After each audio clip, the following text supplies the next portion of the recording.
I noticed a Buddha statue on the ground that might be a treasure. Just as I was about to approach it, an old man picked it up first. After examining it carefully, the old man concluded it was a fake. I immediately stepped forward and bought the statue from the seller for $200. The old man laughed at me for being foolish, thinking I had bought a counterfeit, but I told him the statue was worth at least $30 million.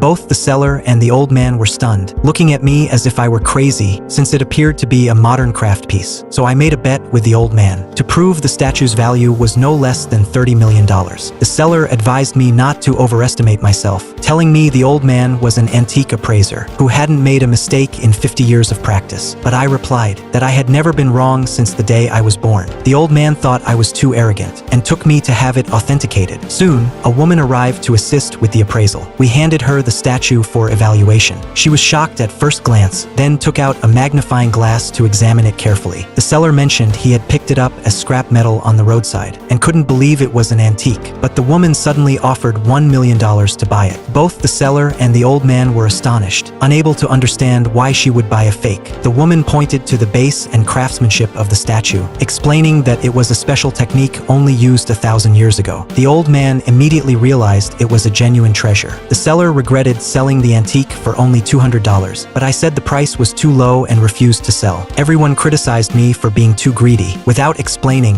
I picked up the statue, opened its base, and inside were 2 dazzling pearls. Everyone was amazed. The old man painfully admitted his misjudgment. Then the woman immediately offered $50 million. I agreed at once. Hearing this price, the seller regretted even more selling it to me. Then, as I prepared to head home, I noticed a statue about to fall. I hurried over to support it. The person thanked me profusely. I told them it was no trouble, then prepared to leave. But suddenly, the statue seller claimed I had damaged the statue. The woman immediately stepped forward to inspect it, and indeed found some damage. The seller grabbed me and said, "This is a golden Nanmu wood statue worth $70 million.